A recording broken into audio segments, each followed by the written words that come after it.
Welcome to the deep dive. Tonight, we're looking beyond the usual Halloween funity. The costumes, the fake blood, the thrill of a good scare. We all kind of embrace that spookiness, knowing it's mostly make-believe. But sometimes that line between fun frights and actual horror, well, it disappears completely. So today, we're stepping away from ghost stories. We're exploring 5 incredibly disturbing incidents, real tragedies that actually happened on Halloween night.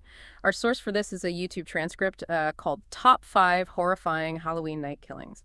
We're going to look into the unsettling details, the twists you wouldn't expect, really trying to understand the darker side of a holiday we usually just associate with fun. We'll touch on motives, the victims, the impact these real terrors had. It's a stark reminder that real horror doesn't always wait for the holiday to be over. And these stories, they hit hard, don't they? Psychologically, I mean, because it's Halloween, a time for, innocent fun. It's fascinating in a grim way how these crimes just shatter that festive feeling. They reveal something much darker about human nature, cruelty, desperation, sometimes just awful mistakes, cutting right through the celebration. Absolutely. Let's start with a case that gave the killer a truly chilling name. The Man Who Killed Halloween. This was back on October 31st, 1974, in Pasadena, Texas. 8-year-old Timothy O'Bryan was out trick-or-treating. He was with his little sister Elizabeth, a couple of other kids, and their dad, Ronald O'Bryan. Just a normal start to Halloween night. They'd actually left one house, but Ronald, the father, he went back saying he wanted to wait because no one answered right away. He caught up with the kids later holding 5 of those big Pixie Sticks. Said the homeowner finally came to the door. He gave 1 to Timothy, 1 to Elizabeth, 2 to their friends, and he kept the 5th one, apparently gave it later to another kid who wasn't even with them. Then it started raining, so they had to cut the trick-or-treating short. Back home, Timothy asked for some candy before bed. He picked that Pixie Stick his dad gave him, poured some in his mouth, but right away he said it tasted bitter, really bitter, and then just horrifically fast. And he grabbed his stomach, screaming in pain, started convulsing. He basically died in his father's arms as they were trying to race him to the hospital. Yeah. Just awful. Yeah, and the autopsy, well, it confirmed the worst. That Pixie Stick was loaded with potassium cyanide, a fatal dose. Enough poison to kill 2 adults. Yeah. But here's what really ramped up the terror. The police tested the other Pixie Sticks Ronald handed out. They also had cyanide, lethal amounts. Someone had carefully opened the tops, put the poison in, and then resealed them with a stapler.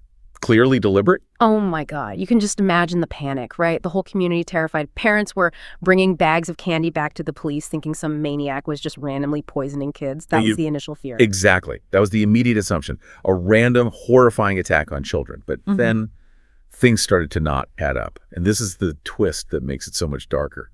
The investigation started pointing towards Ronald, Timothy's own father. He couldn't quite recall which house supposedly gave out those Pixie Sticks, despite, only visiting a few houses because of the rain. And then the police checked. None of the houses they did visit were giving out Pixie Sticks that night. Not one. When you put that together, the horrifying conclusion was that Ronald himself had poisoned the candy. It's almost unthinkable. And the motive? It was money. Seems so. He is deep in debt, over $100,000, which was a lot back then. And he'd recently taken out life insurance policies on both his kids. So the idea was poison his own son, but make it look random by poisoning other kids too, so he could collect the insurance. That was the prosecution's case, yes. Distribute the poison candy to others to create confusion, make it look like an indiscriminate attack, and cover his tracks.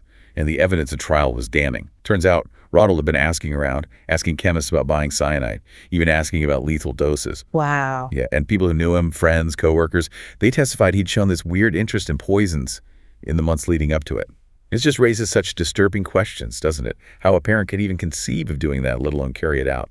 The level of cold calculation. He was found guilty, right? Yeah. Murder and attempted murder. Yes. Convicted on all counts. Got the death sentence. He was executed in 1984, March 31st, and people were outside chanting trick or treat as it happened.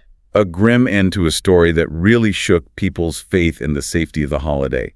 Hence the name, The Man Who Killed Halloween. It's just horrifying. Okay, let's shift locations now to Napa, California. Halloween night 2004. Napa wasn't really known for violent crime back then. It had been quiet for a couple of years, murder-wise. 3 housemates, Adrianne Insna, Leslie Ann Mazara, and Lauren Mina, they had a pretty quiet evening. Handed out candy, then decided to call it a night relatively early. But then in the early morning hours, Lauren was woken up. A motion sensor light flashed on in her room. Her dog started barking. At first she thought, oh, maybe it's the cat. Or she heard someone come in and creep upstairs, and she thought, okay, maybe it's Leslie's boyfriend. He'd been staying over sometimes. But then she heard screaming from Adrianne's room, her friend yelling for help, begging. Lauren was terrified, heard the intruder basically rampaging. She managed to escape out into the garden to hide. While she was out there, she heard Leslie scream too. Incredibly brave, she actually went back inside to call 911, but what she found, just a nightmare. Leslie was dead in her room. Adrianne was still alive, but bleeding heavily, couldn't speak, both stabbed multiple times. Adrianne died shortly after, too. And the killer just vanished. For almost a year, he was out there. The community must have been on edge constantly. It was a really tough case. Not much evidence left at the scene initially. But what finally broke it, interestingly enough, was DNA from cigarette butts found outside the house. Wow, really? Just cigarette butts. That's incredible. Yeah, tiny clue, huge breakthrough. It led them to Eric Coppel. And who was he? Any connection to the women? Disturbingly, yes. He was the fiancé of one of Adrianne's friends. No way. Yeah. His motive seemed to be this intense, violent paranoia and jealousy.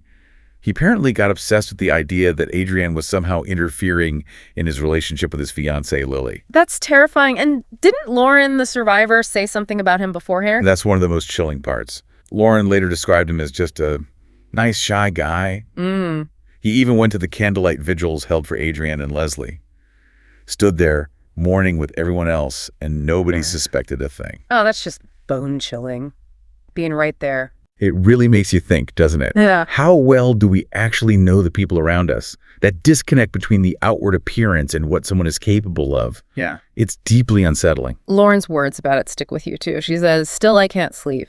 And basically it was a horror movie. That's what I thought when I was up there. A real-life horror movie. Absolutely. Okay, our next story takes us to Port Clinton, Ohio. Halloween night, 2010, the Lisk family. This was William and Susan Lisk and Susan's two sons from a previous relationship, Derek and Devin Griffin.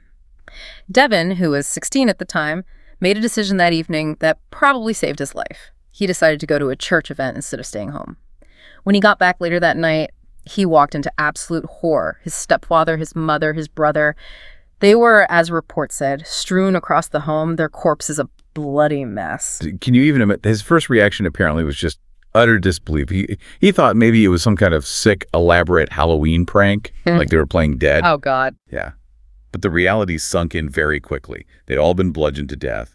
He immediately called his aunt, frantic, who then called 911 saying, "My nephew came home and there was blood everywhere." Just devastating. And the killer, it wasn't a stranger, was it? No. It was William Lisk Jr., William's own son from a previous marriage. So the victim's stepson and stepbrother. Another case where it's someone inside the family circle. Exactly. And William Jr. had a history. He'd had arrests before, was living in a halfway house nearby. Crucially, he had diagnosed schizophrenia and had reportedly stopped taking his medication. It's believed his severe mental instability, unmanaged at that point, led to him committing these incredibly brutal murders against his own family. Such a tragedy. It really is. It highlights the potential, devastating consequences when serious mental illness isn't adequately treated or managed. The ripple effects are just horrific. And William Lisk Jr., what happened to him? He received a sentence of life in prison with no chance of parole. A terrible end to that Halloween. Yeah. All right, let's move to a case from 1992. This one is just heartbreakingly tragic, a misunderstanding with fatal consequences. It involves a 16-year-old Japanese exchange student, Yoshihiro Hattori. He was in Baton Rouge, Louisiana, staying with the Haymaker family. He and his homestay brother, Webb Haymaker, were excited, dressed up in costumes, heading to a Halloween party. But they weren't exactly sure which house it was. They got to the right neighborhood, saw a house with lots of Halloween decorations, and figured, okay, this must be it. They went up and knocked. No one answered right away. But the homeowner, Bonnie Pierre, she saw them from inside, and apparently she got really startled, yelled for her husband, Rodney, to get his gun. Yoshi and Webb didn't hear this. They just figured, oh, wrong house, and started walking away. But then Rodney Pierre came out with a .44 Magnum. He saw the boys walking away and shouted, "Freeze!" And here's the absolute core of the tragedy. Yoshi was still learning English. He had only been in the U.S. for about 2 months. So instead of freezing, he actually turned around and started walking towards Rodney. Maybe confused, maybe trying to explain or apologize, smiling even, some accounts say. Oh, no. Yeah. And Rodney just shot him. Point blank range. Shot him right in the chest. Then Rodney apparently retreated back inside and locked the door. While Yoshi was lying there. Yes.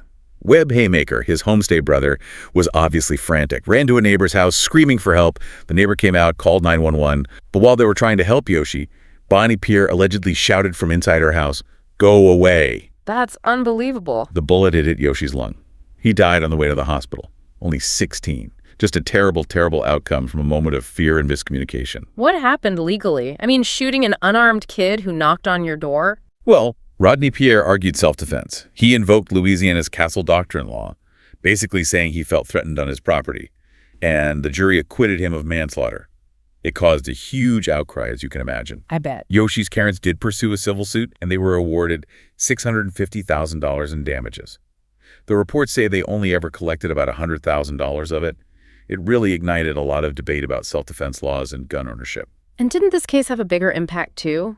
Beyond the trial? It did. Yoshi's death became a rallying cry for gun control advocates. His parents became very active, collected millions of petition signatures urging for stricter laws in the U.S. Such a senseless loss. His father, Masai, said something really poignant later. "Sometimes I feel like he's still in America. Someday he'll come back home," I say to myself. Just heartbreaking. Truly devastating. Okay, our final story takes us back to California.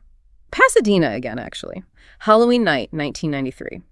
In a neighborhood called Bungalow Heaven. This involved a group of teenagers, pretty young, 13, 14 years old. They were walking home from a Halloween party.